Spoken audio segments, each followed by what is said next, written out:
really, all the spheres have Or Ein Sof in them. Yes. The question is it Ein Sof of Shlifnei Atzimtzum or Ein Sof Shlach Atzimtzum? And is there really a difference? Yes. You know, there is a difference. So what is the difference? The question is, are they Elokus? You know, like the Ramak asked this question. It's a big question. Where are the Kalim Elokus or just the Or Elokus? No, it's only the Ein Sof in the spheres. Exactly. Not the spheres. But then the question is, in the Or Ein Sof Shlifnei Atzimtzum, that we call Or Ein Sof, there's a differentiation between Asmus, which means that's the essence. We don't even call it. Which one? The Ein Sof? The Asmus of the Or Ein Sof, the Etzem, that's not even. But Ein Sof, by the fact that we, on the one hand, we don't call Ein Lo Tchila. As if we wanted to really say that something that's Gevald Mamish, really, really God, essence, not an emanation, you would say Ein Lo Tchila. It has no beginning.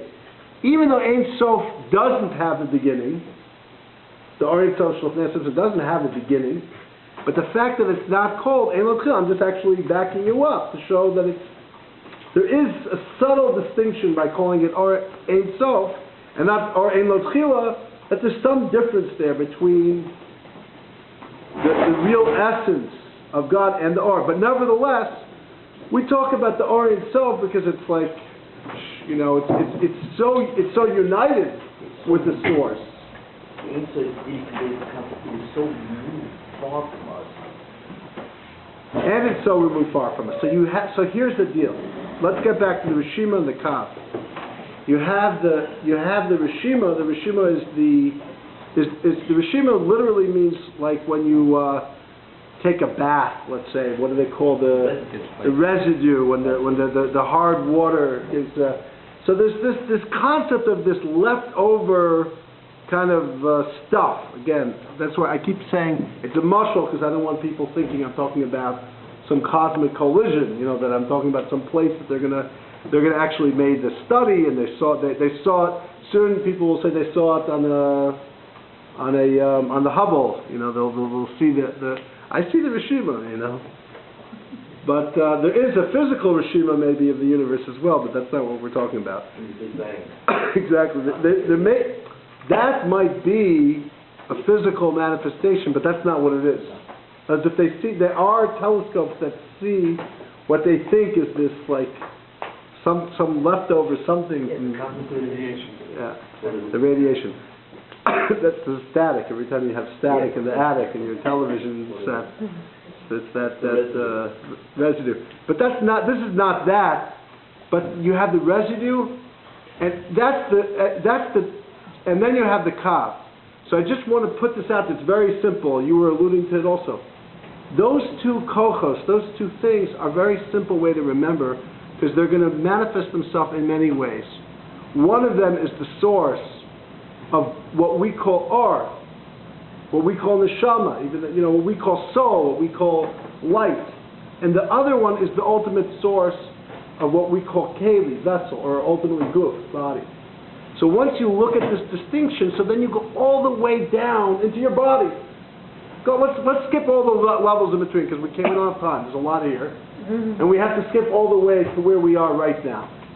So there's all of these levels. And by the way, a lot of the levels have to do with the body. They're soul levels. But we say, for example, there's Tamim, Nukudos, Tagin, Osios, different combinations that correspond to the Shemos, Ab, Sag, Ma, Ban, the four names of way to spell out God's name that correspond to the 4 or 5 levels of the soul, the 4 or 5, the 5 planes of existence, the Olamos as we call them, and also the Oz, Mechot, and Pad, the eyes, the ears, the nose, the mouth. Those things all correlate to each other.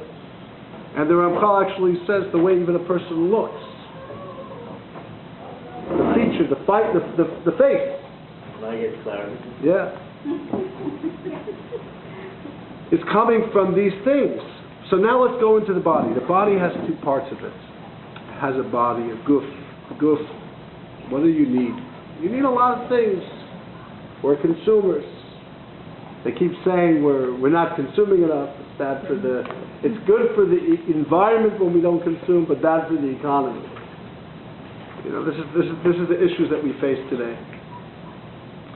So we're dealing with this kind of stress between the guf and the neshama. What is the neshama? The neshama really sees this oneness. It sees this oneness, even though it needs a vessel, because the neshama also has to have the eyes. And its eyes are the spheres, are seeing the malchus of each sphere, seeing with the eyes of prophecy. What are the eyes of prophecy? How do you see with prophecy? So you begin to see through prophecy when instead of just seeing another person, when you see another person, you know they said, I read an article in the Science Times the other day about why do people get a BMW when you could get the same quality car for $25,000 less, supposedly. Status. And why do people go to Harvard, which costs $100,000 more? It's probably much more than going to the best city college. Is it worth the $100,000 or $150,000 or $200,000 extra really to go to that prestigiously named school? So you know what the answer is? What do you think the answer is? Yeah. What? Why? Is it worth it? The name has value later on. He said, but you know what? Listen to what the story says. The story, this author of this book on this, the scientist. He says the truth is, because it offers a stranger a one-upmanship or a date, a mila that you have that shows right away you have a BMW. That means you have extra cash. You went to Harvard. It means you have a high IQ and you studied very well. So you're both intelligent and you're driven. And that it makes a good impression on people that you don't know. But let me ask you something. Have you ever met somebody who went to Harvard but is still very annoying? All the time. Especially when they remind you how often they went to Harvard. Used to have a roommate. Used to wake up in the morning, I went to Harvard. No, he's a great guy. But anyway. Maybe he went to Harvard, he didn't buy a BMW. He didn't buy a BMW. I want to know what car you can get for $25,000. It had it in the article. You have to. I'll give it to you. I'll bring it to you later. It was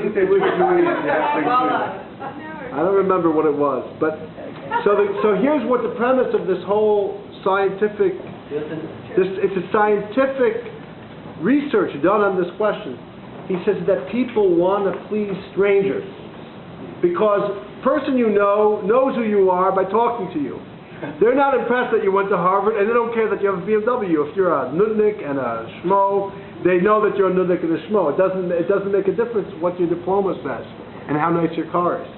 So if anything, it's really to make an impression on complete strangers. That's what it's in other words, we're spending a lot of money and consumer products that are very expensive because they're brand names. That costs 30, 40 times what you can buy the equivalent of it without the brand name. Like when you buy a designer handbag or designer, so it right away gives you this impression you're a chashuv person. But the truth is, that's a first impression that lasts exactly 5 seconds until you have the conversation. Because the conversation takes it all away. Either you have something to say, or you have something in common or you don't. Of course, you might not get the conversation without that. Exactly. Fine. My bottom line is that we have 5 senses, and we have a physical body, and we have an ego body, and we build these things up, and it's not. And this person is saying, what is the premise of this book? Is that we have to think harder about why we're doing all of these things, and do a cost analysis for our own lives if it's really worth it. What is the bottom line? The bottom line is the body has certain things built into it. They don't always go together with the soul. The soul has other components that don't always go together in the body, but yet we're one and